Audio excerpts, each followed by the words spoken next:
Welcome back. Nearly 8 months ago, a Bonaire family experienced the tragic loss of their daughter.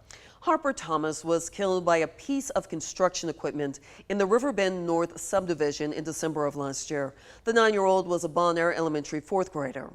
It all started on a Monday afternoon off Thompson Mill Road. The Houston County Sheriff's Office reported Harper was run over by a motor grader. That's a machine used to pave roads that weighs thousands of pounds. The report said 2 other children witnessed the accident, the girl's twin brother and another boy. But it left key questions unanswered, which is why tonight we're sharing the results of that investigation. The investigation said one of the boys operated the motor grader, not Harper's twin, but rather a friend. Contractors were using the big machine to pave roads in Harper's neighborhood, but left it unattended at the end of the workday. So how did the boy start it? The sheriff's office says the key was not left in the ignition. But it was inside a box in the cab of the motor grader where the kids could easily find it. Now, the report says the equipment owner told investigators that was normal practice. One witness told them the boy had started construction equipment in the neighborhood before. And the report says Harper was hanging onto the ladder on the vehicle when it started moving, but then fell. So, who's at fault? And will there be any legal repercussions? That's still unclear. In March, the Houston County District Attorney's Office said no criminal action would be pursued in the case. But Harper Thomas's family says they won't let her die in vain. They want to share their experience with other parents and children so something like this never happens again.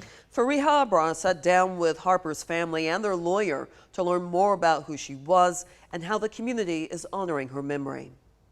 She loved life. She enjoyed horseback riding, was getting into Girl Scouts, dancing, gymnastics. She just loved people. Harper Thomas wasn't born alone. She had a twin beside her, big brother Grayson, older by 2 minutes. They were best friends. See, this is the hard part.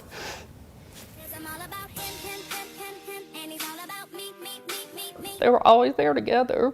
They stayed in the room together, even though they have separate rooms. Very close. The twins attended Skyview Elementary before moving to Bonaire. I kept them in separate classrooms. Probably Harper distracting Grayson more than the other way around. She loved his attention, so that's constantly she'd be talking to him all day. Constantly around her brother until she followed him out their backyard on December 11th, 2023.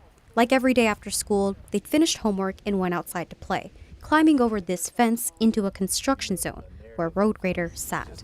Unfortunately, there was a key left in one of the pieces of equipment, and that's how all of this happened. It's just that one little thing. If that hadn't have been there, she would still be here with us. According to the investigation report, the equipment owner told investigators that was their normal practice. But her mom, Melissa Stiens, aunt Kristen Corey Erkla, and lawyer Justin Miller don't accept that. The thing that we did not realize is there's no laws or regulations that say that you don't have to keep a key out of an 18-ton piece of heavy equipment that is essentially 100 feet from your backyard. When something is preventable and avoidable, then you stop it if you can. And this is a situation where it can be stopped. Flowers and crosses lay at the site Harper died. Mom walks to it every day and visits her daughter's grave every week. Even some of her friends from her prior school have gone out to her grave and put flowers out there and taken pictures and sent it to us just to let us know that they're always thinking about her. In Harper's honor, her school, Bonaire Elementary, has this bench sitting in the playground that she once enjoyed. It's where classmates and future students can take a quiet moment and remember her.